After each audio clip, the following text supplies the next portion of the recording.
नमस्कार डीएलएड प्रथम वर्ष विषय हमारा हिंदी भाषा शिक्षा और प्रवीणता। और हम लोग जो गद्य की विधा है उसके अंतर्गत कहानी की चर्चा हम लोग कर रहे थे। कहानी के अंतर्गत कहानी के बारे में हम लोग समझा था। आज हम लोग कहानी के महत्व के बारे में चर्चा करेंगे कि कहानी है वो किस आधार पर महत्व रखती है। हम लोग देखते हैं कि छोटे बालकों को तो हम विभिन्न कहानियों के माध्यम से ही शिक्षण कार्य करवाते हैं, क्योंकि भाषा का ज्ञान अगर उन्हें कहानियों के माध्यम से दिया जाता है, छोटी कक्षाओं में उन्हें कविताएं वगैरह गाते हैं और उसके बाद फिर वो छोटी छोटी कहानियों के माध्यम से उन्हें सिखाया जाता है। तो कहानी से बालकों के अंदर रुचि उत्पन्न होती है, बालकों का ध्यान केंद्रित करने के लिए कहानियाँ उन्हें सिखाई जाती है। तो इसीलिए पाठ्यक्रम में भी इसका बहुत ही महत्व है। तो विद्यार्थियों को जब भाषाई ज्ञान प्रदान किया जाए कि भाषा के अंतर्गत उसे विभिन्न कौशलों का विकास करना है, तो वहाँ पर कहानी भी महत्व रखती है। आइए हम लोग कुछ महत्व के बिंदुओं की चर्चा यहाँ पर कर लेते हैं। तो पहला है कहानी मनोरंजन का सबसे बड़ा साधन है। तो कहानी को विद्यार्थियों की रुचि के आधार पर उन्हें मनोरंजन का सबसे बड़ा साधन माना है। हम लोग देखते हैं कि विद्यार्थियों एक तो किताब में से पाठ पढ़ाओ और एक बालकों को कहा जाए कि हम आज आपको कहानी सुनाई जाएगी, तो बालक है पूरा ध्यान उनका पाठ की ओर आकर्षित हो जाता है। तो यहाँ पर मनोरंजन का आधार मानते हुए उससे बड़ा साधन माना गया है। फिर है कहानी शिक्षण द्वारा बालकों का सर्वांगीण विकास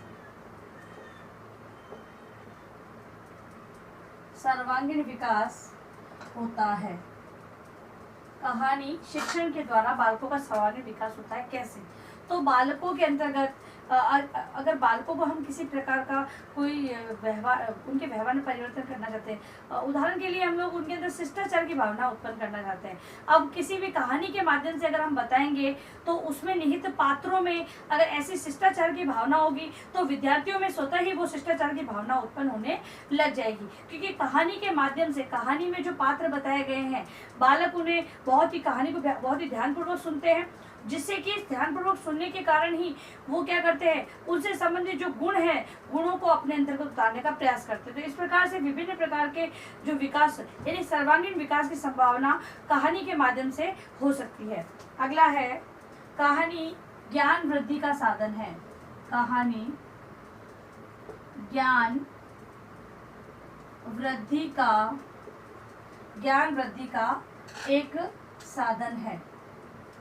बालकों में विभिन्न प्रकार का ज्ञान एकत्रित करने के लिए या फिर ये कहे ज्ञान में वृद्धि करने के लिए हम कहानी को एक साधन मान सकते हैं, क्योंकि बालकों के अंदर विभिन्न प्रकार के जो ज्ञान से संबंधित जो विकास करना चाहते हैं हम लोग, और उसका विकास कहानी के माध्यम से किया जा सकता है। फिर है कहानी द्वारा अर्थ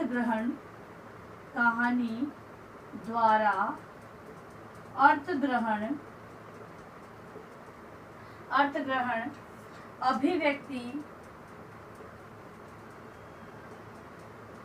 सृजनात्मकता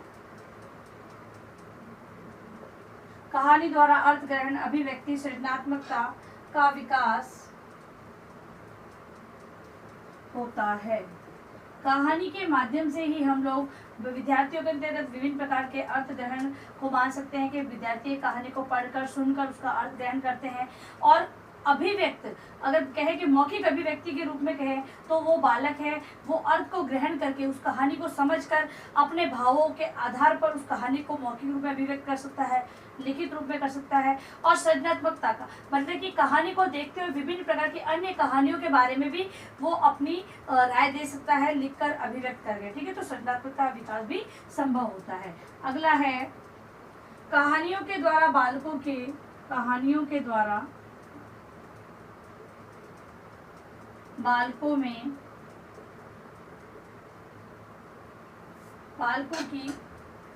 रुचि जागृत होती है। कहानी में निहित भावों उसमें जो पात्र दिए होते हैं उन्हीं के आधार पर बालक के विकास का जो क्रम है वो आगे बढ़ता है, और उसी विकास के क्रम के अंतर्गत बालक में जो निहित रुचि होती है वो निकल कर बाहर आती है, और बालक की जो रुचि है वो कहानी के माध्यम से जागृत होना मानी गई है। फिर है कक्षा अनुशासन बनाए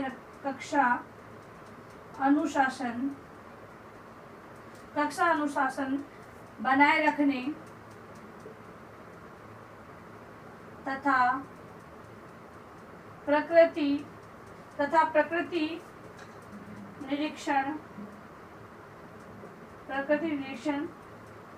सहायता मिलती है।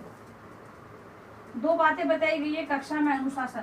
जब अध्यापक कहानी का वाचन करता है तो विद्यार्थी है वो कक्षा में आत्मनियंत्रित रहते हैं, वहाँ पर विद्यार्थियों को चुप करने, क्योंकि ये चीज़ उनकी रुचि की है तो वो ध्यानपूर्वक सुनेंगे। सभी का ध्यान किस ओर होगा, वो कहानी को सुनने की ओर होगा, कोई भी आपस में बातचीत नहीं करेगा। तो यहाँ पे कक्षा में अनुशासन है वो आत्म अनुशासन की देखा गया है। और प्रकृति निरीक्षण, जब विद्यार्थियों को कहानी के माध्यम से बताया जाता है तो वहाँ पर अगर मान लो कहीं और ले जाया गया, बालकों को कहीं भ्रमण के ले जाया गया और वहाँ पर कहानी का श्रवण करवाया तो प्रकृति का जो निरीक्षण है वो कहानी के माध्यम से, भाई अध्यापक एक पेड़ था वो आसपास के पेड़ों को देखेंगे और वो निरीक्षण करेंगे। तो इस प्रकार से बालकों में प्रकृति निरीक्षण और आत्म नियंत्रण की भावना कहानी के माध्यम से उत्पन्न होती है।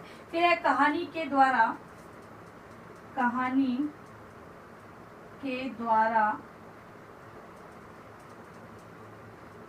द्वारा बालकों की कल्पना शक्ति का विकास। कहानी के अंतर्गत जो निहित भाव होते हैं उनके आधार पर विद्यार्थियों के अंतर्गत कल्पना, तर्क शक्ति, चिंतन शक्ति का विकास होना माना गया है। इसके अलावा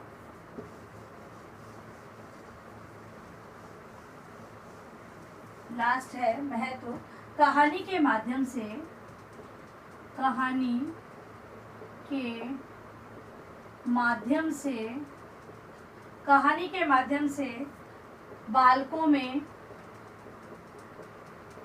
बालकों में नैतिकता की शिक्षा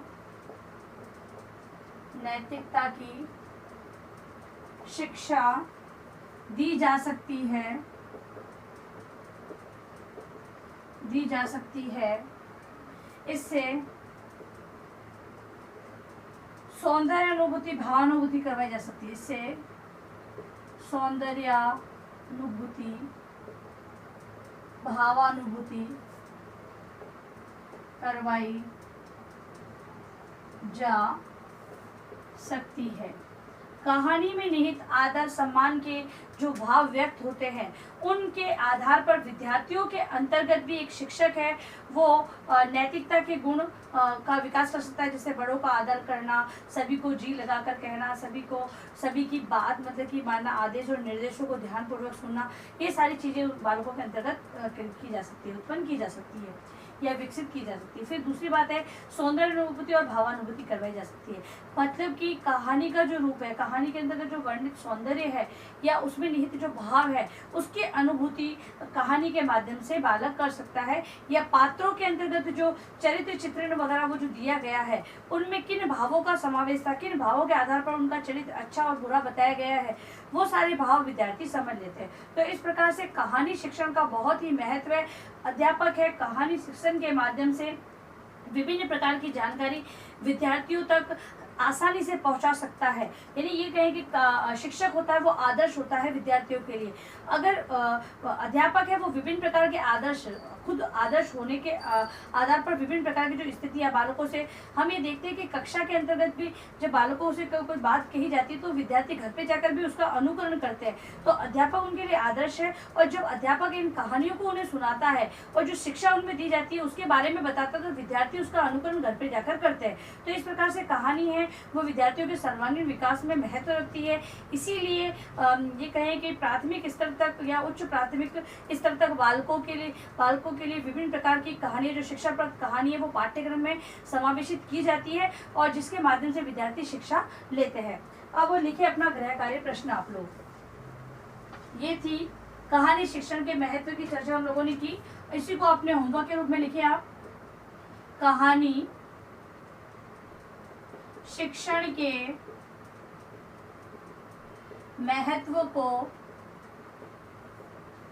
स्पष्ट करें।